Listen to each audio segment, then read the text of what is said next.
அசாதாரணமான ஒரு அரசியல் சூழ்நிலையை சந்திச்சிருக்கு தமிழகம். ஒரு பக்கம் தமிழகத்தினுடைய மிகப்பெரிய 2 திராவிட கட்சிகளிலும் தலைமை மாற்றம் ஏற்பட்டிருக்கு. அதுலயும் ஆளுங்கட்சியுடைய தலைமை மாற்றம் அப்படிங்கிறது தமிழக அரசியல்ல இதுவரையும் நாம பார்க்காத சில திருப்பங்களையும் விரும்பத்தகாத சில சம்பவங்களையும் கூட ஏற்படுத்தி இருக்கு அப்படின்னு சொல்லலாம். மற்றொரு பக்கம் பொதுமக்கள் வீதியில இறங்கி போராடும் நிலை அதிகரிச்சிருக்கு. 1965 ஹிந்தி எதிர்ப்பு போராட்டத்திற்கு பிறகு 52 வருடங்களுக்கு பிறகு பொதுமக்கள் தன்னெழுச்சியோட தங்களுடைய பிரச்சனைகளுக்காக தாங்களே வீதியில இறங்குகின்ற போராட்டங்கள், அது ஜல்லிக்கட்டாக இருக்கட்டும் அல்லது டாஸ்மாக் மதுபான கடைகளுக்கு எதிரான போராட்டமாக இருக்கட்டும், பொதுமக்கள் தலைமை மீது இருக்கக்கூடிய அவநம்பிக்கையா இல்ல என்ன அப்படிங்கிறது விவாத பொருளாக இருந்தாலும் கூட தாமாகவே பொதுமக்கள் வீதியில இறங்குகின்ற அந்த போராட்டங்களின் எண்ணிக்கை ஒரு பக்கம் அதிகரிச்சிட்டு இருக்கு. இதையெல்லாம் மீறி ஒரு மிகப்பெரிய விவாதம் தமிழகம் அரசியல் ரீதியில ஒரு மேக் ஷிஃப்ட், ஒரு டிரான்சிஷன் பீரியட்ல இருக்கிறதா, ஒரு மாறுதலுக்கு உட்பட்டு இருக்கிறதா, என்னுடைய தலைவன் என்ன சொன்னாலும் கண்மூடித்தனமா நான் கேட்பேன் அப்படிங்கிற ஒரு பக்தியுடனான வழிபாட்டு மனநிலையில இருந்து என் தலைவன் என்ன பண்ணா, செயல்பாடு எப்படி இருக்கிறது அப்படிங்கிற செயல்பாடுகளை அலசி ஆராய்கின்ற ஒரு அறிவு சார்ந்த அரசியலை நோக்கி தமிழ்நாடு சென்று கொண்டிருக்கிறதா அப்படிங்கிற ஒரு விவாதமும் ஏற்பட்டிருக்கக்கூடிய இந்த வேளையில நாளைய அரசியலை தீர்மானிக்க போகின்ற இளைஞர்கள் என்ன நினைக்கிறாங்க, மாணவர்களுடைய எண்ணம் எப்படி இருக்கிறது அப்படிங்கறத பிரதிபலிக்கின்ற அரசியலை பேசுகின்ற ஒரு பழக்கத்தை ஏற்படுத்துகின்ற ஒரு முயற்சி தான் இந்த 18+ நிகழ்ச்சி. 18+ நிகழ்ச்சிக்கு உங்களை வரவேற்பது கணேஷ். இன்னைக்கு நாம சென்னையில் இருக்கக்கூடிய சங்கர் IAS அகாடமியில பயிலக்கூடிய மாணவர்கள் மத்தியில் இருக்கும். அனைவருக்கும் மிக்க நன்றி இன்றைக்கு இந்த இடத்துல விவாதிப்பதற்காக வந்திருப்பதற்கு. நாளைய அரசு இயந்திரத்தை இயக்க போகின்ற சிற்பிகள் நீங்க தான். ஸோ உங்களுக்கு ரொம்ப தீர்க்கமான அரசியல் பார்வை இருக்கும் அப்படின்னு நாங்கள் நம்புறோம். இந்த விவாதத்தை ஒரு அடிப்படையான ஒரு கேள்வியில இருந்து நான் தொடங்க விரும்புறேன். மிக முக்கியமாக தற்போது நடைபெற்றுக் கொண்டிருக்கக்கூடிய அரசியல் திருப்பங்கள், நிமிடத்திற்கு நிமிடம் திருப்பங்களை சந்தித்துக் கொண்டிருக்கக்கூடிய இந்த அரசியல் சூழ்நிலையானது தமிழக அரசியலின் அடுத்த கட்ட முன்னேற்றத்திற்கான முதல் படியா? நீங்க என்ன நினைக்கிறீங்க? ஆம் இல்லை, உங்க கையில போர்ட்ஸ் இருக்கும், உங்களுடைய கருத்துக்களை சொல்லலாம். ஆம் ஆம் இல்லை, ஒரு 50-50 அப்படின்னு தான் சொல்லுவேன். மிக்சடா இருக்கு. இப்போ நடைபெற்றுக் கொண்டிருக்கக்கூடிய திருப்பங்கள் முன்னேற்றத்திற்கான முதல் படியா? ஆம்னா எதனால, இல்லைனா எதனால? எங்களுடைய வாதம் என்பது ஆம் என்பதுதான். அதாவது தற்போதைய சூழலில் தமிழகத்தில் தலைவருக்கான பற்றாக்குறை, அரசியல் நிலையில் மிக மிக ரொம்ப இதுவரைக்கும் தமிழக வரலாறே பார்க்காத ஒரு குழப்ப நிலை. அடுத்து இது ரொம்ப மிக முக்கியமான காலகட்டம் கூட. நமக்கு விவசாயிகளுடைய பிரச்சனைகள் இருக்குது, அப்புறம் ஹைட்ரோ கார்பன் திட்டத்தினுடைய ஒரு பிரச்சனை இருக்குது, வர்தா புயலில் கிடைக்க வேண்டிய நிவாரணம் நமக்கு இன்னும் முழுசாக கிடைக்கல, கூட நீட் தேர்வோட இஷ்யூ இருக்குது. இந்த மாதிரியான பிரச்சனைகளை ஒரு வலிமையான தலைமை இருந்திருந்தது அப்படின்னா, குறிப்பாக இந்த பிரச்சனைக்கான பின்னணி காரணம் என்னன்னா, மத்திய அரசுக்கும் மாநில அரசுக்கும் இடைப்பட்ட அந்த அதிகார பகிர்வு, அந்த மாதிரி விஷயத்தில் மாநில அரசு எந்த அளவிற்கு அதனுடைய குரலை உயர்த்தி மத்திய அரசு கிட்ட இருந்து தேவையான விஷயங்களை பெறுவது, அதுதான் ரொம்ப இங்கே இம்பார்ட்டன்ட் ரோல் பிளே பண்ண வேண்டிய விஷயம்.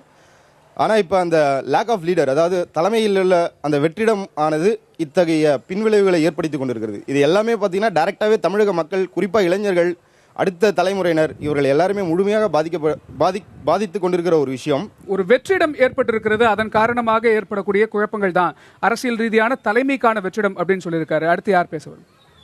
இதை நான் இல்லைங்கிறேன். ஏன்னா இப்போ நடக்கிற சூழ்நிலை, தமிழக அரசியல் சூழ்நிலை நாளுக்கு நாள் மாறிட்டே இருக்கு. நீங்கள் எடுத்தாலும் டெய்லி நைட்டு பிரேக்கிங் நியூஸாக இருக்கு. இது இந்த நடக்கிற சூழ்நிலை இந்திய அரசியலை மற்ற மாநிலங்களை பார்க்கும்போது தமிழ்நாடு ஒரு சிரிப்பாக இருக்கு. ஏன்னா 2 நாளுக்கு ஒரு அமைச்சர்கள் மாற்றியான அவங்க விவாதம், 2 நாளுக்கு ஒரு மாற்றி பேசுகிறாங்க. திடீர்னு மாற்றங்கள் தமிழக அரசியல் வரை பார்த்தாது. தமிழக அரசியல் 60 ஆண்டு காலத்துக்கு மேலே காமராஜர்லேருந்து மறைந்த முதலமைச்சர் ஜெயலலிதா வரைக்கும் ஒரு மிகப்பெரிய ஆளுமையோட தான் இருந்திருக்காங்க. 60 ஆண்டு தமிழக அரசியல் ஒரு முன்னேற்றமாக தான் இருக்குது. இந்தியாவுக்கு ஒரு திட்டமாக இருந்தாலும், ஒரு என்ன குறைகள் இருந்தாலும், இன்னைக்கு 50 ஆண்டு திராவிட கட்சி ஆட்சியில் நம்ம குறை சொன்னாலும் நம்ம முன்னேறிய மாநிலம் தான். அதை மறுக்க முடியாது. மத்திய அரசு புள்ளி வரமே சொல்லுது நமக்கு தெளிவாக. ஆனால் அதெல்லாம் முன்னேறிய மாநிலம் இன்று மற்றவர்களை பார்த்து சிரிக்கிற அளவுக்கு வர காரணம் இப்போ சரியான தலைமை இல்லை. திருப்பங்கள் இருக்கு, ஆனால் அது விரும்பத்தகாத தேவையில்லாத திருப்பங்களா இருக்குன்னு சொல்றீங்க. தேவையில்லாத திருப்பங்கள். சரி, அடுத்து எல்லாரும் சொல்றீங்க 60 வருஷமா தமிழக அரசியல் பார்க்காது அப்படின்ற. நான் ஒரு ஹிஸ்ட்ரி ஸ்டூடெண்ட். ஹிஸ்ட்ரி முன்னாடி இருந்து தமிழக அரசியலை படித்ததுனால சொல்கிறேன். கலைஞர் இருந்தப்போ அண்ணா இறந்ததுக்கப்புறம் கலைஞர் வந்தார். அதுக்கடுத்து இதே மாதிரி கலைஞர்லேருந்து பிரிஞ்சு தான் எம்ஜிஆர் வந்தார். எம்ஜிஆர் இறந்ததுக்கப்புறம் அப்போது ஒரு பெரிய பிரச்சனை வந்துச்சு. அப்போ ஜானகி அம்மாளுக்கும் ஜெயலலிதா அவர்களுக்கும் சண்டை வந்துச்சு. அதுலேருந்து ஜெயலலிதா அவங்க வந்தாங்க. இப்போ அதே மாதிரி ஒரு ப்ராப்ளம் தான் இப்போ ஏடிஎம்கே நடந்திருக்கு. இந்த மாதிரி ஒரு விஷயத்த தமிழகம் என்றைக்குமே பார்த்ததில்லைன்னு சொல்ல முடியாது. ஏன்னா இது all through the history it is progressing one. இது இங்கே மட்டும் இல்லை, எல்லா ஸ்டேட்லையும் நடக்கும். ஈவன் இந்த central government also it happen during the period of Indira Gandhi. It happened during the period of Indira Gandhi. நான் இதுலேருந்து என்ன சொல்ல வரேன் அப்படின்னா, இந்த மாதிரி குழப்பமான சூழ்நிலைகள்லாம் அதிகமாக இருந்துச்சு. இதுக்கு முன்னாடி இருந்த சூழ்நிலையில் நேஷனல் பார்ட்டியோட இன்டர்ஃபரன்ஸ் வந்து ரொம்ப கம்மி. பட் ஆல் த்ரூ த ஹிஸ்ட்ரியிலேருந்து வந்து பார்த்தவங்களுக்கு தெரியும், இது வந்து ஒரு புதுசு இல்லை, எப்பயுமே நடக்கிறதான். This is a transition stage. இப்போ வந்து தமிழகம் வந்து ஒரு அரசியல் தலைவர்கள் வந்து ஒரு டிரான்சிஷன் ஸ்டேஜ் அடைஞ்சிருக்கு. இந்த டிரான்சிஷன் ஸ்டேஜை ஃபில் பண்ணுறதுக்கு எந்த ஒரு தலைவர் வரலாம். இப்போ இந்த டைமில் வெற்றிட இருக்கலாமே தவிர இது தொடர்ந்து இருக்காது. நான் வந்து கண்டிப்பாக இது ஒரு வளர்ச்சிக்கான ஒரு ஆரம்பமாக தான் பார்க்குறேன். ஏன்னா இதுக்கு முன்னாடி வரைக்குமே வந்துட்டு ஒரு பர்சனாலிட்டி பேஸ்டாக வந்து நம்ம ஒரு ஓட் போட்டிருப்போம். ஒரு டிஎம்கேவாக இருக்கட்டும், இல்லை ஒரு ஏடிஎம்கேவாக இருக்கட்டும், நம்ம வந்துட்டு ஒரு பர்சனாலிட்டி பேஸ்டாக இருக்கும். இல்லை அப்படின்னா ஒரு டைனாஸ்டி பேஸ். ஒரு ரூலர் வந்துட்டு போயிட்டாங்க அப்படின்னா நம்ம வந்து அவங்களோட பசங்களோ இல்லை அவங்களோட சொந்தக்காரங்களோ யாராச்சும் வந்துட்டு அடுத்து வந்துட்டு அந்த வேக்கம் வந்து ஃபில் பண்ணுறாங்களா அப்படின்ற மாதிரி தான் நம்ம பார்த்துட்டு இருந்தோம். பட் இன்னைக்கு இருக்க ஒரு சினாரியோவில் வந்து பார்த்தோம்னா எந்த ஒரு பர்சனாலிட்டியும் நம்ம வந்து ஓட்டு போட முடியல. ஸோ இண்டிவிஜுவல் ரெப்ரசன்டேஷன் வந்துட்டு நான் வந்துட்டு ஓட்டு போட போகிறேன் அப்படின்னா என்னோட தொகுதியில் எந்த எம்எல்ஏ நிற்கிறான் அப்படின்றத பார்த்து தான் வந்துட்டு நான் வந்து ஓட்டு போடுவேன். ஸோ நம்மளோட அசம்பிளி வந்துட்டு பார்லிமெண்ட்ரி சிஸ்டம் அப்படின்னு சொல்லுவோம். பார்லிமெண்ட்ரி சிஸ்டம் அப்படின்னா இருக்க மெம்பர்ஸ் எல்லாத்தையுமே வந்துட்டு நம்ம வந்து ஈக்குவலண்ட்டான ஒரு மதிப்பு வந்துட்டு கொடுப்போம். It is not a presidential system. ஜனாதிபதி இப்போ ஸ்ரீலங்கா, அமெரிக்கா போன்ற இடங்கள்லாம் ஜனாதிபதிக்கு அதிக முக்கியத்துவம் இருக்கும். ஒரு தனி மனிதன், அந்த தனி மனிதன் தான் வந்துட்டு ஒரு நாடோட தலைமையை நிர்வகிக்கிறாங்க அப்படின்ற மாதிரி இருக்கும். நம்மளோட பார்லிமெண்டரி சிஸ்டத்துக்கான ஒரு முன்னோட்டமாக வந்துட்டு தமிழ்நாடு இருக்கும் அப்படின்றது என்னோட வாதம். திடீர்னு ஜெயலலிதா அம்மா மறைஞ்சதுக்கப்புறம் ஓபிஎஸ் வந்து நைட்டோட நைட்டாக சீஃப் மினிஸ்டர் ஆக்குனாங்க. அதுக்கப்புறம் கொஞ்ச நாள் ஒரு 40-50 நாள் ஆட்சி போச்சு. அதுக்கப்புறம் திடீர்னு சசிகலா அப்படி இப்படின்னு பிரச்சனைகள் வந்து டெய்லி பேப்பர் பார்க்குறவனுக்கு வேடிக்கையாக இருக்கும். தமிழ்நாடு இவ்வளோ வளர்ச்சி அடைஞ்ச ஒரு மாநிலமாக இருந்தாலும் கூட இவ்வளவு தலைவர்கள் இல்லாமல் இப்படி அடிச்சுக்கிறாங்களே போட்டிக்கு. இப்போ யார் கையில் ஆட்சி இருக்குன்னு கேட்டால் யாருக்கும் சொல்ல தெரியல, யார் கையில் இருக்குன்றதே தெரியல. இன்னைக்கு பேச்சுவார்த்தை நடக்கிறாங்க, முந்தின நாள் சொல்கிறான் இந்த மாதிரி நமக்கு வந்து இது வேலைக்கு ஆகாது, இவங்க வந்து துரோகிகள், நம்மளை இது பண்ணிட்டாங்க அப்படின்னு. அடுத்த நாளே நாங்கள் அண்ணன் தம்பிகள், எங்களுக்குள்ள எந்த பிரச்சனையும் இல்லை, நாங்கள் ஒன்று சேர்ந்துருவோம் அப்படின்றாங்க. ஸோ அவங்களோட பிரச்சனைகளை தீர்த்துக்கிறதுக்கு தான் அவங்களுக்கு நேரம் இருக்கே தவிர மக்களுடைய தேவைகளை நடத்துறதுக்கான இது அவங்க கிட்ட இல்லை. ஸோ இப்போ மக்கள் வந்து வீதியில் வந்து போராடுறானா அது ஒரு நல்ல விஷயமா நான் பார்க்கல. ஏன்னா நம்ம இப்போ வந்து டெமோக்ரஸி ஃபாலோ பண்ணுறோம். அப்போ நம்ம என்னன்னா நம்மளுடைய தேவைகளுக்கு ஒரு ரெப்ரசன்டேட்டிவ் அமைச்சு அவங்க வந்து நமக்கான தேவைகளை பூர்த்தி பண்ணணும்னு நினைக்கிறேன். நம்ம எல்லாத்துக்குமே ரோட்டில் வந்துட்டு இருந்தால் நம்ம ரெப்ரசன்டேட்டிவ் அனுப்ப வேண்டிய தேவை இல்லையே. எல்லாத்துக்குமே ஒரு ரெஃபரண்டம் வச்சு எல்லாருமே சரி எல்லாரும் ஓட்டு போடுங்க, உங்களுக்கு இது பிடிச்சிருக்கா பிடிக்கல ஃபாலோ பண்ணுங்க, அந்த மாதிரி சொல்லிட்டு போகலாமே. ஸோ நம்ம அப்படி இல்லை, நம்ம ஒரு டெமோக்ரஸி ஃபாலோ பண்ணுறோம். ஸோ அந்த மாதிரி இருக்கிறப்போ எல்லாத்துக்கும் ரோட்டில் போகணுன்றது தேவையில்லை. ஒரு நல்ல ஆளுமை உள்ள தலைவர் அமைந்திருந்தால் இந்த மாதிரி பிரச்சனைகள் இருக்காது. ஸோ இப்போ நடக்கிறது வந்து ஒரு நல்ல விஷயம்னு நான் பார்க்கல.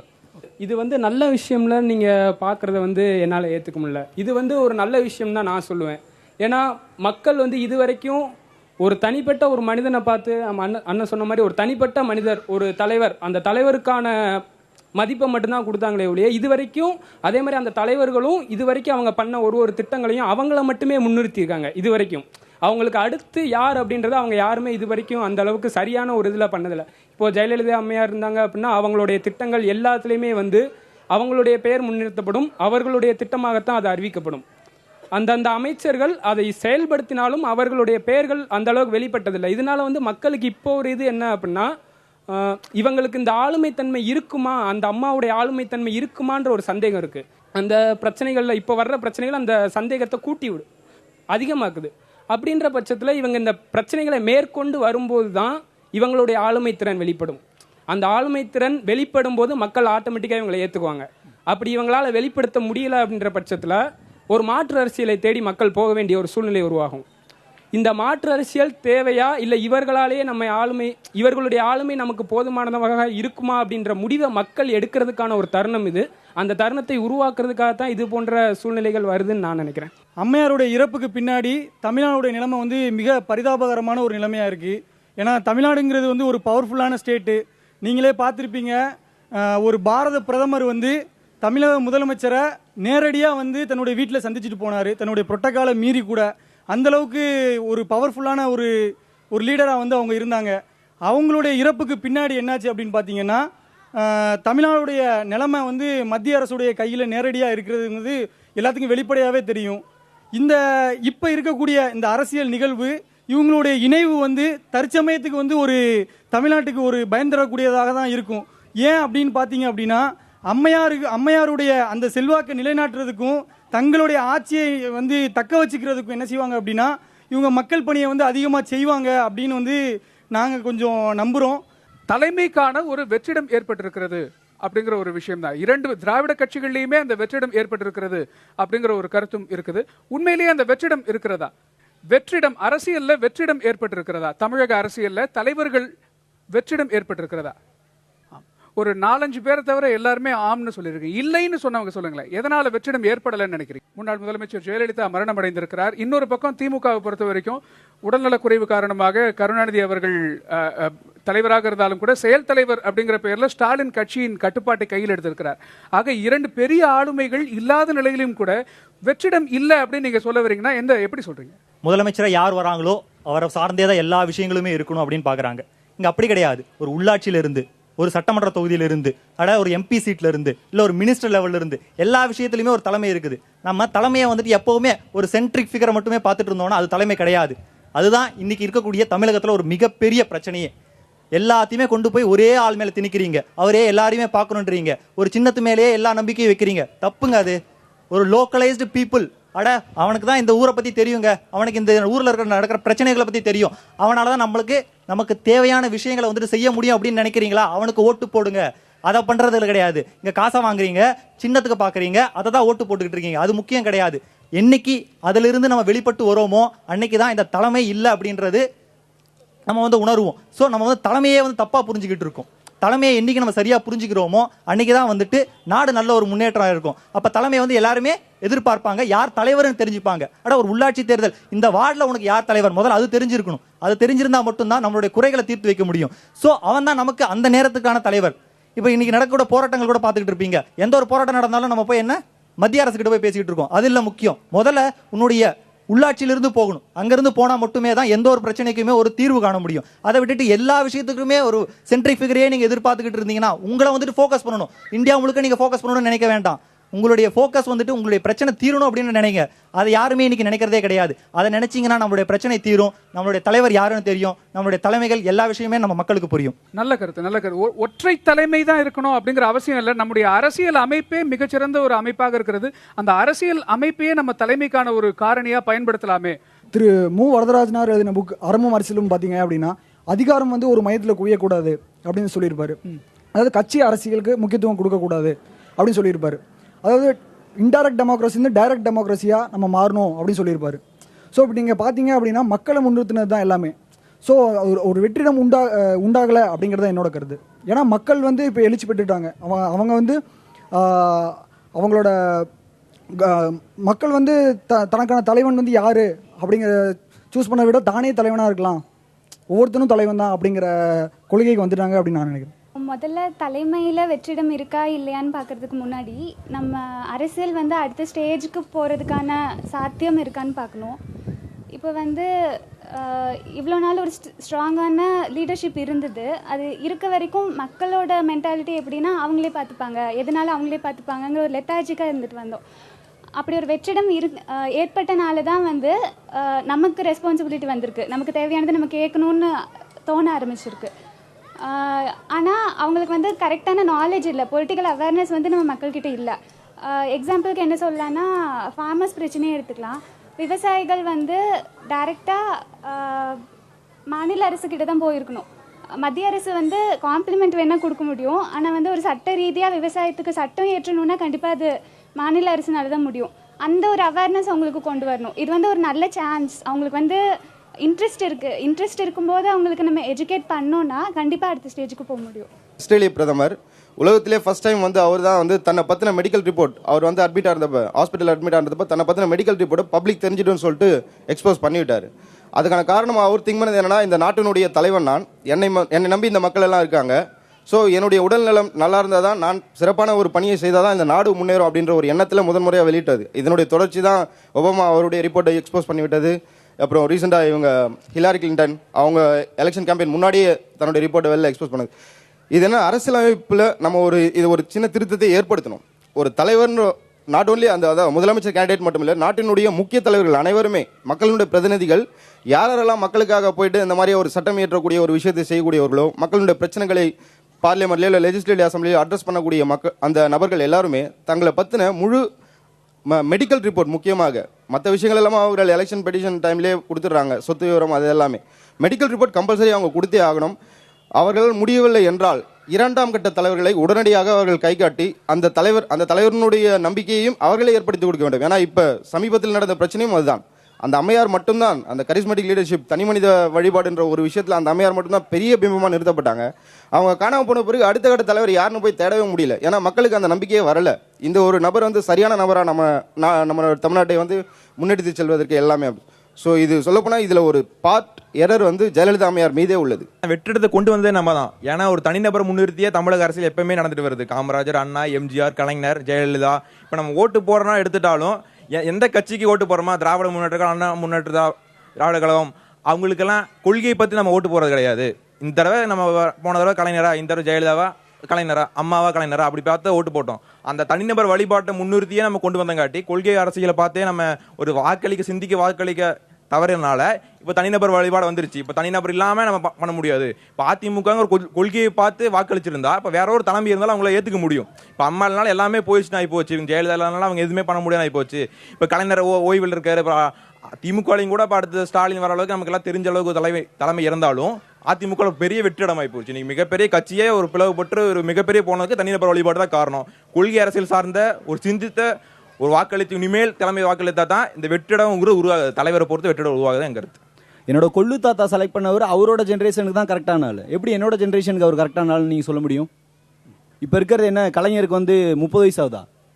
இல்லை ஜெயலலிதா அம்மையார் இறந்தாங்க, அவங்களுக்கு என்ன 30 வயசு ஆகுதா? ஒரு 60 வருஷத்துக்கு முன்னாடி இருந்த சயின்டிஃபிக் வேற, இப்போ இருக்க சயின்டிஃபிக் வேற, அப்போ இருந்த சுச்சுவேஷன் வேற, இப்போ இருந்த சுச்சுவேஷன் வேற. என்னோட தேவைகள் எப்படி என்னோட கொள்ளு தாத்தாவுக்கு தெரியும்? அப்போ அவங்க இயற்கையோடு வாழ்ந்தாங்க. இப்போ நம்ம இயற்கையோடு வாழ்ந்துட்டு இருக்கோமா? கண்டிப்பாக கிடையாது. ஸோ இப்போ இருக்க யாருமே நம்மளோட ஜென்ரேஷனுக்கு தகுந்த உண்மையான தலைவர்கள் கிடையாது.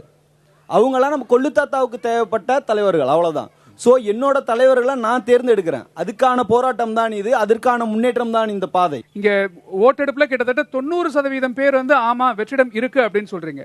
இப்போ ரீசெண்டா நடக்கக்கூடிய மக்கள் போராட்டங்கள் தன்னெழுச்சியோட பின்னாடியிலேருந்து எந்த விதமான உந்துதலும் இல்லாம, அது எங்க ஏரியாவில் திறக்க போற டாஸ்மாக் கடை எங்களுக்கு வேண்டாம்னு சொல்லி அந்த கடையை போய் அடிச்சு சில இடங்கள்ல இடிச்சும் தள்ளி இருக்காங்க பொதுமக்கள் தாங்களாவே முன்வந்து. ஜல்லிக்கட்டு போராட்டமாக இருக்கட்டும், வீதியில் இறங்கி பொதுமக்கள் போராடுவதற்கு காரணம் இந்த அரசியல் வெற்றிடமா, தங்களுடைய தலைவர்கள் மேல அல்லது தற்போது இருக்கக்கூடிய தலைவர்கள் மேல இருக்கக்கூடிய அவநம்பிக்கையா?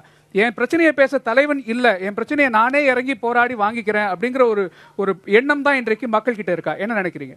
ரீசெண்டா ஜல்லிக்கட்டு ப்ரொடெஸ்ட் நடந்துச்சு. இப்போ அதுக்கு முன்னாடி நான் ஜல்லிக்கட்டு தடை பண்ணப்ப மக்கள் வந்து அரசியல் தான் ஃபர்ஸ்ட் முறையிட்டாங்க, எங்களுக்கு ஜல்லிக்கட்டு வேணும் அப்படின்னு. அந்த அரசு என்ன சொன்னுச்சுன்னா, ஒவ்வொரு பொங்கல் வரப்பையும் இந்த வாட்டி கொண்டு வருவோம், அந்த வாட்டி கொண்டு வருவோம் சொன்னாங்க. ஆனால் மக்களுக்கு திரும்ப திரும்ப அவநம்பிக்கை தான் ஏற்பட்டுது. அதனால தான் தானே முன் வந்து தமக்கு தேவையானது அவங்களே கேட்டுக்கிறாங்க. அதான் சார் என்னோட கருத்து. அதான் சார், கேட்டு கேட்டு அழுத்து போய் தானாகவே வீதியில இறங்குறாங்க. அப்படிதான் சார். அவநம்பிக்கை தான் காரணம். அவநம்பிக்கை தான் காரணம் நான் சொல்றேன் சார். ஓகே, லிட்ரஸிலையும் சரி, எஜுகேஷன், ஹெல்த் எல்லாத்துலயுமே நம்ம இம்ப்ரூவ் ஆகிக்கிட்டே வரோம். அந்த நேரத்துல நம்மளோட அந்த பிரச்சனைகளை தீர்க்கறதுக்கு வந்து அந்த லீடர்ஸ் அந்த சப்ஜெக்ட்ல நாலேஜ் இருக்கிறவங்களா இருக்கிறாங்க அப்படின்னாக்கா நம்ம அதை சொல்ல முடியல.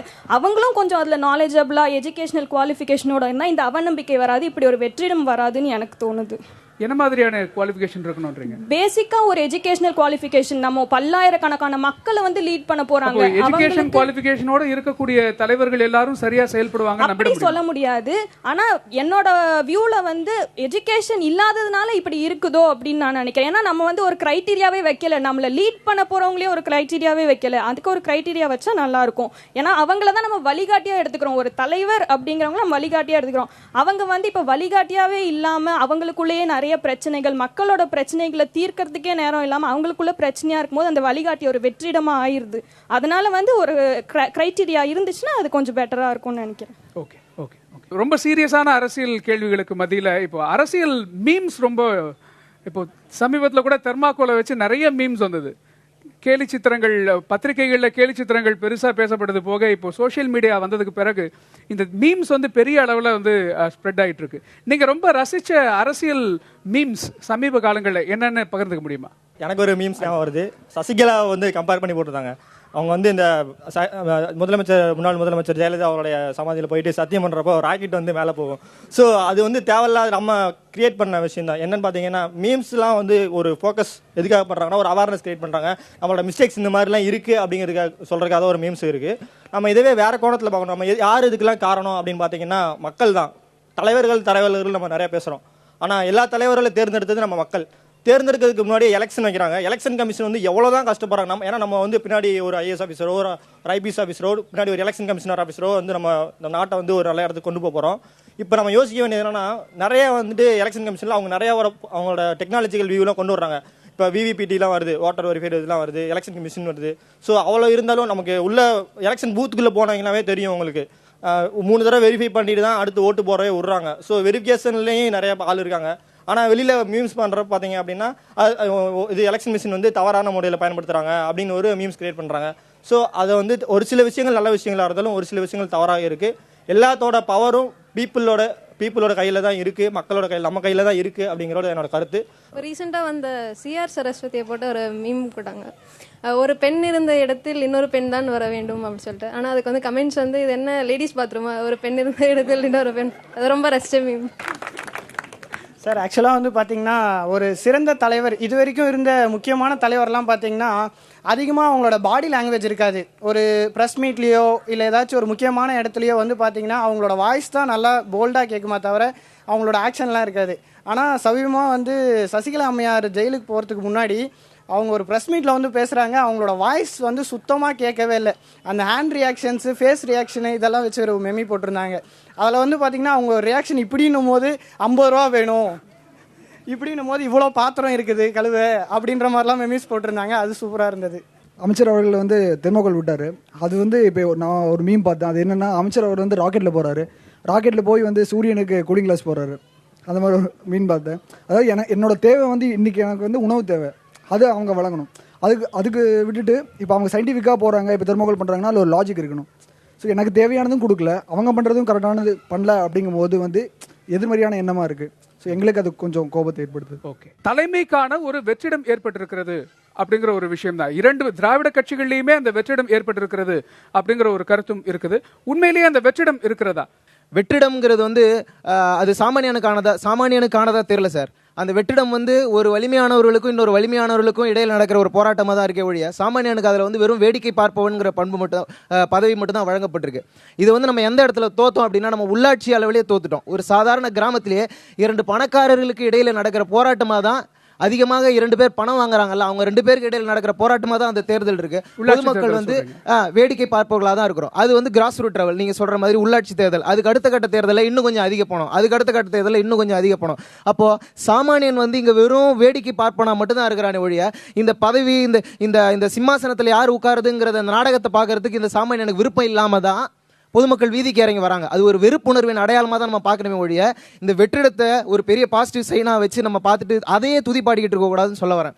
திருப்பி நம்ம அந்த புகழ்பாடி அரசியலேருந்து இன்றைக்கி தான் வெளியே வந்திருக்கிறோம்.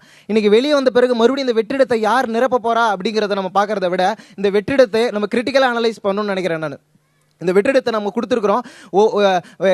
இதுக்கப்புறம் இந்த இடத்த வந்து பயன்படுத்த போகிறவங்க யார் அப்படிங்கிறத நம்ம கூர்ந்து கவனிக்காமல் இந்த இடத்த சும்மா விட்டோம்னா மறுபடியும் இதை விட தரம் தாழ்ந்த ஒரு அரசியல் சூழ்நிலைக்கு இந்த நாடு போயிடுங்கிறத வருத்தமும் பயமும் நமக்கு இருக்கணும்னு நான் சொல்ல வரேன் சார். நிச்சயமா வெற்றிடம் இருக்கு அப்படிங்கறத எல்லாருமே ஒத்துக்கிறீங்க. ஆனா அந்த வெற்றிடம் நன்மையா இல்லையா அப்படிங்கறதுல மாற்று கருத்து இருந்தாலும் கூட வெற்றிடம் இருக்கு அப்படிங்கறத இன்னொன்னு ஒரு பிரச்சனைக்காக அணுக முடியாம இருக்கு சார். தூரம் அதிகமா இருக்கு. ஆட்சியாளர்களுக்கும் சாமானியனுக்கும் இடையில இருக்கிறதான தூரம் ரொம்ப அதிகமா இருக்கு. ஒரு நடிகருக்கு பிரச்சனைன்னு சொன்னா உடனடியாக போய் ஒரு உள்துறை அமைச்சரை பார்க்க முடியுது. ஒரு விவசாயிக்கு பிரச்சனைனா அவன் துணி இல்லாம தெருவில் ஓட வேண்டியதா இருக்குது.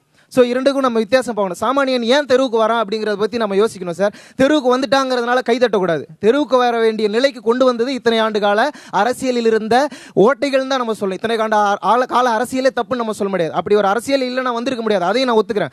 ஆனால் அதில் உள்ள நெகட்டிவ் பாயிண்ட்ஸ் எல்லாம் ஒன்றா சேர்ந்து தான் இத்தனை பேரை வீதிக்கு கொண்டு வர வச்சிருக்குன்னு நான் சொல்கிறேன். அதனால இந்த வெற்றிடத்தை சரியாக பயன்படுத்தி கொள்ளக்கூடிய தலைமைகளை உருவாக்குறதா நம்முடைய வேலையாக இருக்கணும் ஒழிய இந்த வெற்றிடத்தையே ஒரு பூம் மாதிரி வச்சு இதே சூப்பர் எல்லாம் போயிடுச்சு, எல்லாரும் போயிட்டாங்க, இனிமேல் வரவங்களாம் நல்ல இருப்பாங்கிறது வந்து நம்ம அதை ஒரு கணிப்பாவே வச்சுக்கிட்டு வாழ்ந்துட முடியாதுன்னு சொல்ல வரேன் சார்.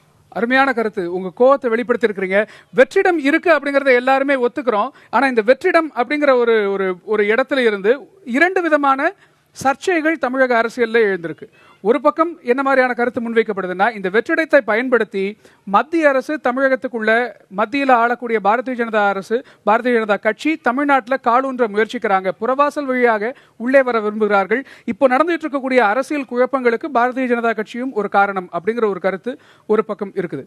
பாரதிய ஜனதா கட்சி உள்ளே வர விரும்புகிறது, அதனால தான் இந்த குழப்பங்கள் நேருகிறது அப்படிங்கிற கருத்தை ஏத்துக்கிறீங்களா? உங்களுடைய கருத்து என்ன? இருந்தாலும் ஆம்கிற போர்டு தான் அதிகமாக எனக்கு தெரியுது. ஆக பாரதிய ஜனதா கட்சி தமிழகத்தில் காலூன்ற விரும்புவது தான் இப்போ நடக்கக்கூடிய அரசியல் குழப்பங்களுக்கு ஒரு காரணமாக இருக்கக்கூடும் அப்படிங்கிற ஒரு கருத்தை நீங்களும் ஏத்துக்கிறீங்க. எந்த அடிப்படையில் ஏத்துக்கிறீங்க? இந்த பாராளுமன்ற எலெக்ஷன்ல மோடி அலை அப்படிங்கிற ஒரு விஷயத்தை பத்தி எல்லாரும் பேசினாங்க. ஆனா அவங்க வந்து மிகப்பெரிய பெரும்பான்மையில ஆட்சி அமைச்சாங்க. ஆனா தமிழ்நாட்டிலையும் கேரளாலையும் வந்து அவங்களால பெருசா எதுவுமே பண்ண முடியல. அதுக்கு என்ன காரணம் அப்படின்னா, இங்கே தமிழ்நாடை பொறுத்த வரைக்கும் இந்த ரிலீஜியன் பாலிடிக்ஸுங்கிறது பெரிய அளவில் சக்ஸஸ் ஆற மாதிரி தெரியலை.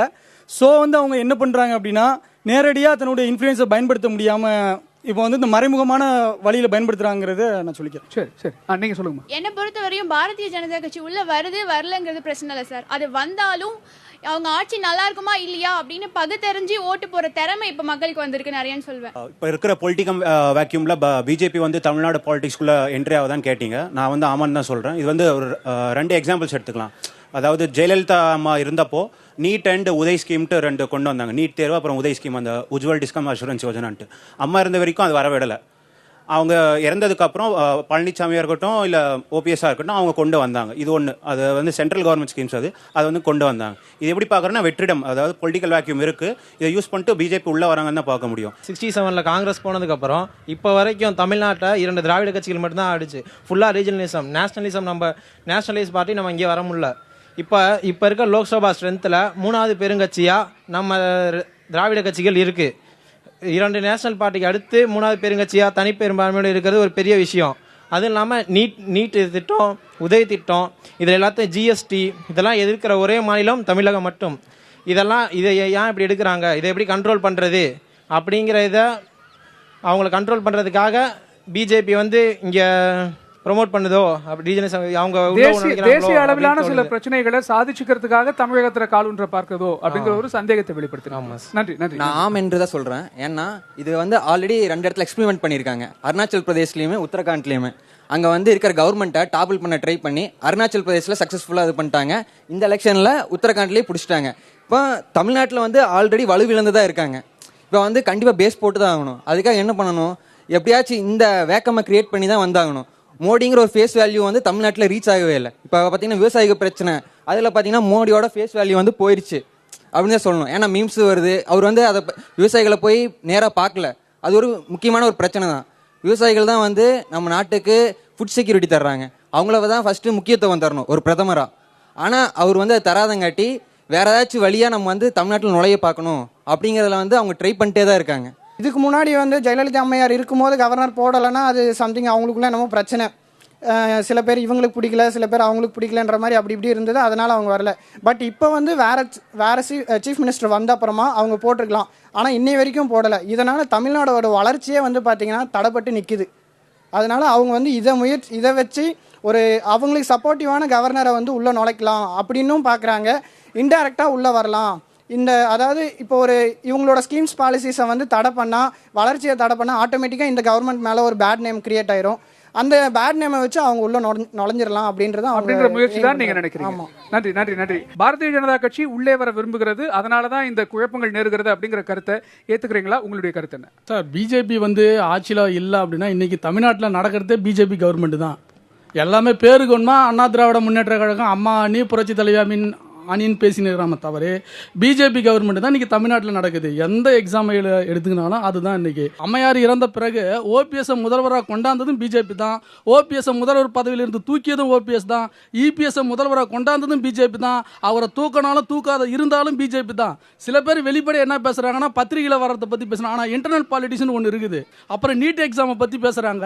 ரெண்டாவது திராவிட அப்படின்னு சொல்றாங்க. திராவிடனா என்ன சார்? எல்லாமே இந்தி எதிர்ப்பு, இந்தி எதிர்ப்பு, இந்தி வேணாம், இந்தி வேணாம் ஏன் சொல்றாங்க? இன்னைக்கு திராவிட அரசியலை பற்றி பேசுகிறா. ஒவ்வொரு குடும்பத்தில் எத்தனை பேர் ஹிந்தி படிச்சுக்கிறான்? எல்லாமே ஹிந்தி படிக்கிறான். அவன் புள்ள பேரன் குட்டி எல்லாம் ஹிந்தி படிக்கிறான். அவன் சிபிஎஸ்சியில் படிக்கிறான். யார் ஹிந்தி படிக்கணும்னு சொல்கிறான்னா பாமர மக்களை குப்பன சுப்பனுடைய பையனை மட்டும் ஹிந்தி படிக்கணும்னு சொல்லிக்கிறீங்களா? ஹிந்தி வேணும் சார் தமிழ்நாட்டுக்கு. ஏன் வேணாம்னு சொல்கிறீங்க? திராவிட அரசியல் வேணுமா வேணாமா? திராவிட அரசியல் வேணாம் சார். அது திராவிட அரசியல் 50 ஆண்டுகளுக்கு என்ன பண்ணியிருந்தாங்க? பாரதிய ஜனதா கட்சி தமிழக அரசியல்ல கால் ஊன்றுவதற்கான ஒரு வழியாக இந்த அரசியல் வெற்றிடத்தை பயன்படுத்துகிறதா, ஒரு புறவாசல் வழியாக வர பார்க்கிறதா அப்படிங்கிற ஒரு கேள்விக்கு எல்லாருமே ஆமாம் அப்படிங்கிற கருத்தை சொல்லியிருக்கிறீங்க. ஆனா அது சரியா தவறா அப்படிங்கறதுல ஒரு சில பேருக்கு மாற்று கருத்து இருந்தாலும் கூட ஆமா முயற்சி நடக்கிறது அப்படிங்கறத எல்லாருமே சொல்றீங்க. இந்த நேரத்தில் பாரதிய ஜனதா கட்சி சார்பா ஒரு மிக முக்கியமான கருத்து முன்வைக்கப்படுது. தமிழ்நாட்டு அரசியலுடைய மிகப்பெரிய அடையாளமாக இருப்பது திராவிட அரசியல். இந்த திராவிட அரசியல் ஒரு முடிவிற்கு வந்துவிட்டது. 2 திராவிட கட்சிகளும் இனி ஆட்சிக்கு வர முடியாது, திராவிட அரசியல் ஒரு முற்றுப்புள்ளிக்கு வந்துடுச்சு அப்படிங்கிற ஒரு கருத்தை பாரதிய ஜனதா கட்சிக்காரர்கள் முன்வைக்கிறாங்க. இதை எப்படி பாக்குறீங்க? இது உண்மையா? என்ன நினைக்கிறீங்க? முதல்ல இது ஒரு ஓட்டெடுப்பு எடுத்துக்கலாம். திராவிட அரசியல் ஒரு ஸ்டாச்சுரேஷன் பாயிண்ட்டுக்கு, ஒரு முற்றுப்புள்ளியை நோக்கி போயிட்டு இருக்கா? என்ன நினைக்கிறீங்க? ஆம் இல்லை என்ன நினைக்கிறீங்க? நல்லா உயர்த்தி காமிங்க. இல்லை இல்லை நிறைய பேர் இல்லை சொல்லியிருக்கீங்க. நிறைய பேருக்கு இன்னும் திராவிட அரசியல் மேல ஒரு நம்பிக்கை இருப்பதாகத்தான் இதை பார்க்க முடிகிறது. ஏன்னா இல்லை அப்படிங்கிற பதில தான் நிறைய பேர் சொல்லியிருக்கீங்க. பிஜேபி திராவிட அரசியலை முறியடிக்க முடியாது. அது தமிழ்நாட்டுக்கு தேவையில்லை அப்படிங்கிறது தான் ஒரு இது. ஏன்னா தேவையான ஆட்சியாளர்கள் நமக்கு இருக்காங்க. அப்படிங்கும்போது பிஜேபி நமக்கு தேவையில்ல அப்படிங்கிறதா. இவர்களெல்லாம் சொன்ன மாதிரி திராவிட மூவ்மெண்ட்ங்கிறது ஹிந்தியை எதிர்க்கிற ஒரு மூவ்மெண்ட் ஆக மட்டுமல்ல, ஒரு மனிதருடைய தன்மானம் மற்றும் சுயமரியாதைக்கான உரிய ஒரு மூவ்மெண்ட். அப்படிப்பட்ட ஒரு கட்சியிலேயே ஒரு தனி நபரை இறைவன் அல்லது இறைவியாக போற்றி மற்றவர்கள், அதாவது தொண்டர்களாகட்டும், இல்லை அதாவது சட்டமன்ற உறுப்பினர்களாகட்டும் அல்லது அமைச்சர்களாகட்டும், யாருக்கும் ஒரு அதிகாரம் இல்லாமல் போச்சு. எல்லாம் ஒரு மையப்பகுதியிலிருந்து ஒரு கண்ட்ரோல் பண்ணுற ஒரு சிச்சுவேஷன் ஆகிடுச்சு. ஸோ இந்த மாதிரி இருக்கும்போது ஒரு மனிதனோட சுயமரியாதையே போயிடுச்சு. அனைவரும் ஒரு பொம்மைகளாகியே மாற்றிவிட்ட ஒரு நிலைமையில அந்த பர்பஸ், அதாவது சுயமரியாதைங்கிறது போயிடுச்சு. அப்போவே திராவிட ஐடியாங்கிறது தோத்து போயிடுச்சு. ஸோ ஆல்ரெடி அது அழிஞ்சிடுச்சு. இப்போ அது ஒரு கம்ப்ளீட்டான ஒரு முற்றுப்புள்ளிக்கு வருதுங்கிறது தான் என்னோட கருத்து. திராவிட கட்சிகள் ஒரு முற்றுப்புள்ளியை நோக்கி போயிட்டு இருக்கா அப்படின்னு கேட்டீங்க. கண்டிப்பா அது ஒரு முற்றுப்புள்ளியை நோக்கி தான் போயிட்டு இருக்கு. ஏன்னா அவங்களுக்கு தேசிய அளவிலான பாலிசிஸ் அவங்க எதுவுமே சரியில்லை. 60 வருஷமா அவர் சொல்ற மாதிரி ஹிந்தி எதிர்ப்பு போராட்டத்தை முன்னிறுத்தி தான் அவங்க ஆட்சிக்கே வந்தாங்க. ஆனா பெரிய அளவில் ஆட்சிக்கு வந்ததே ஹிந்தி எதிர்ப்பு. ஆனா தேசிய அளவிலான அவங்களுக்கு கொள்கையில ஒரு பெரிய அளவுக்கு அவங்களோட இது இல்லை. எக்ஸாம்பிளுக்கு நம்ம நீட் எக்ஸாமே எடுத்துக்கலாம். நீட் எக்ஸாம் ஏன் நம்ம அப்போஸ் பண்றோம்? நம்ம சிலபஸ் சிபிஎஸ்சிக்கு ஈக்குவலாக இல்லை, மற்ற ஸ்டேட் சிலபஸோட ஈக்குவலாக இல்லை, அதனால நம்ம பசங்க நம்மளால பாஸ் பண்ண முடியாது அப்படின்னு நம்ம சொல்கிறோம். ஏன் இத்தனை வருஷமா 60 வருஷமா திராவிட கட்சிகள் தான் இருக்குது. ஏன் இந்த சிலபஸை அந்த அளவுக்கு அவங்க ஸ்டாண்டர்டாக கொண்டு போக முடியல? ரெண்டாவது, திராவிட கட்சிகள் நம்ம ஸ்டேட்டில் மட்டும் இல்லை, எல்லா ஸ்டேட்லையுமே அங்கங்கே ஒரு டிக்ளைன் ஆகிட்டு தான் இருக்குது. கர்நாடகாவில் சின்ன சின்ன கட்சிகள்லாம் போய் இப்போ பிஜேபி காங்கிரஸ் மட்டும்தான் வந்துருச்சு. இப்போ ரீசெண்ட் எலெக்ஷன் நம்ம யூபி எலெக்ஷனே எடுத்துக்கலாம். அங்கே பகுஜன் சமாஜ் இருக்குது, சமாஜ்வாடி இருக்குது, எல்லாமே தூக்கிட்டு இன்னைக்கு பிஜேபி தான் வந்திருக்கு. ஸோ எல்லா இடத்துலையுமே ரீஜனல் பார்ட்டிஸ்க்கு உண்டான இது குறைஞ்சிக்கிட்டு தான் இருக்கு. அவங்கள்ட்ட கொடுங்க. என்ன பொறுத்த வரைக்கும் திராவிடியன் மூவ்மெண்ட் ஒரு பாசிட்டிவும் இருக்கு, நெகட்டிவும் இருக்கு. அந்த காலத்துல அவங்களுடைய ஒரு அரசியல் உள்நோக்கத்துக்காக இந்த தமிழ்னு ஒரு வார்த்தையை யூஸ் பண்ணி தான் ஒரு வெப்பனா யூஸ் பண்ணி அவங்க பாலிடிக்ஸ் பண்ணாங்கன்னு தான் நான் சொல்லுவேன். நானும் ஒரு தமிழன் தான், எனக்கும் தமிழ் பற்றுக்கான தமிழ் வெறி கிடையாது. இந்தியன் என்கிற ஒரு வெறி இருக்கு, தமிழன் என்கிற வெறி இல்லை, பற்று இருக்கு. பட் இவ்வளோ நாள் அவங்க ஒரு தமிழை ஒரு வெப்பன் மாதிரி யூஸ் பண்ணிட்டு இருந்தாங்க. நானும் ஒரு ஏடிஎம்கே மெம்பர் தான். பட் அந்த அவங்களுக்கு ஒரு முற்றுப்புள்ளி வந்தாச்சுன்னு நான் சொல்லுவேன். ஏன்னா ஒரு நல்ல அப்போசிஷன்ஸ் இல்லைன்னா ஒரு கோயலிஷன் கவர்மெண்ட் தான் இனிமேல் சாத்தியம்னு நான் நினைக்கிறேன். பிஜேபி ஒரு கோயலிஷன் கவர்மெண்ட் கொண்டு இல்லை காங்கிரஸும் இங்கே கோயலிஷன் கவர்மெண்ட் கொண்டு ஒரு மிங்க்லாய் தான் போகுமே தவிர ஃபுல்லுமே திராவிடியன் பாலிடிக்ஸ் மட்டுமே இந்த ஃபுல் மெஜாரிட்டியில் வர்றது சாத்தியம் இல்லைன்னு நினைக்கிறேன். தேசிய கட்சியுடைய துணையோட தான் தமிழ்நாட்டில் ஆட்சி நடக்கும், மாநில கட்சியுடைய அந்த தனித்த ஆட்சி இருக்காதுன்னு சொல்றீங்க. திராவிட அரசியல் அப்படிங்கிறது உடனே முடிஞ்சு போகிற விஷயம் கிடையாது. அப்போ பிஜேபி நாளைக்கு உள்ளே வந்தாலும் கிராஸ் ரூட் லெவல்லேருந்து அது வரணும். ஒரு கிராமம் எடுத்துக்கிட்டீங்க அப்படின்னா அங்கே ஃபஸ்ட்டு ஒரு மெம்பர்ஷிப் இருக்கணும், அதுக்கப்புறம் ஒரு பஞ்சாயத்து தலைவர் இருந்து, அதுக்கப்புறம் கிராம சமிதியிலேருந்து, ஒவ்வொன்றா மேலே ஒரு முனிசிபல் கோர்ட்லேருந்து ஒவ்வொரு லெவல்லையும் ஒரு 3 tier சிஸ்டமில் ஒவ்வொரு இடத்துலையும் நம்ம கட்சியை பிரேக் பண்ணால் மட்டும்தான் முடியும். இப்போ பிஜேபி அவங்களோட இன்ஃப்ளூயன்ஸை பயன்படுத்துகிறாங்க. இந்த ஒரு கேப்பை வேக்கம்னா சுற்றி யார் உள்ள ஃபில் பண்ண தான் செய்யும். ஸோ அதை பயன்படுத்துகிறாங்க. அது வந்து அவங்களோட விருப்பம், அது மட்டும் இல்லாமல் அவங்களோட எல்லாத்தோட எண்ணமும் அப்படி தான் இருக்கும். யாரோ ஒரு தேசிய கட்சியாக இருந்தாலும் வேறு கட்சியாக இருந்தாலும் ஒரு வேக்கம் ஃபில் பண்ணுறது அவங்களோட எண்ணமாக இருக்கலாம். நம்ம வந்து கட்சி அப்படிங்கிறத விட்டுட்டு மக்களோட வெல்ஃபேர் அதாவது டெவலப்மெண்ட் ஃபார் ஆல் அப்படிங்கிற ஒரு தாட்டில் வந்துட்டு எந்த கட்சியாக இருந்தாலும் பரவாயில்ல, மக்களுடைய நலனுக்காக செயல்பட்டால் அவங்க வர்றது தப்பு இல்லை, நம்ம ஏற்றுக்கலாமே, ஒன்றும் தப்பு இல்லை.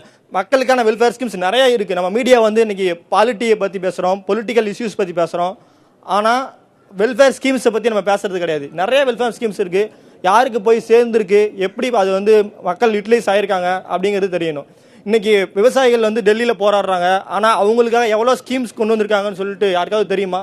அது வந்து நம்மளை மாதிரி படித்தவங்க, நம்ம ஒரு பொசிஷனில் இருக்கவங்களுக்கு தெரியும், ஆனால் இன்னும் அடித்தட்ட மக்களுக்கு வந்து நிறைய பேருக்கு தெரியறதில்லை. ஸோ அதை தெரியப்படுத்துறது நம்மளுடைய கடமை. அதுக்காக ஒரு நல்ல ஒரு முயற்சிக்காக, நல்ல ஒரு நலனுக்காக எந்த ஆட்சி வந்தாலும் மக்கள் ஆதரிப்பார்கள், மக்கள் ஏற்றுக்கலாம், தப்பு கிடையாது. உடனே வந்து முற்று பெறாது. என்னுடைய கருத்து வந்து திராவிட கட்சிகள் உடனே முற்று பெறாது, ரொம்ப டைம் ஆகும். பிஜேபி உள்ள வந்தாலும் ரொம்ப டைம் ஆகும், உடனே இன்ஃப்ளூயன்ஸ் இருக்காது. இளைஞர்களுக்கு எந்த அளவிற்கு அரசியல்ல தீர்க்கமான ஒரு பார்வையும் அரசியலை அலசி பார்க்கின்ற ஒரு ஒரு ஒரு ரேஷனலான ஒரு திங்கிங்கும் இருக்கு அப்படிங்கறத இந்த இளைஞர்கள் நம்ம கிட்ட முன்வைச்ச கருத்துக்கள் உங்களுக்கு நல்லாவே உணர்த்திருக்கும் அப்படின்னு நம்புறோம். அது மட்டும் இல்லாம இங்க இருக்கக்கூடிய எல்லாருமே நாளைக்கு அரசு இயந்திரத்தை ஒரு IAS ஆகவோ IPS ஆவோ அல்லது ஒரு மாநில அரசு அதிகாரியாவோ அரசு இயந்திரத்தை இயக்க போகின்ற பில்லர்ஸ் 4 pillars ஆஃப் டெமோக்ரஸின்னு சொல்லுவாங்க இல்லையா, 4 தூண்கள்ல ஒரு தூணாக இருக்க போகின்ற அரசு அதிகாரிகளாக பின் நாட்களில் உருவெடுக்க போகின்ற மாணவர்கள் இவர்களுடைய கருத்து எந்த அளவிற்கு தீர்க்கமாக இருக்கிறது அப்படிங்கறத இந்த 18+ நிகழ்ச்சி உங்களுக்கு உணர்த்திருக்கும் அப்படின்னு நம்புறோம். மற்றும் ஒரு பிரிவை சார்ந்த மாணவர்களோடு அடுத்த வாரம் மீண்டும் உங்களை சந்திக்கிறோம். நன்றி, வணக்கம்.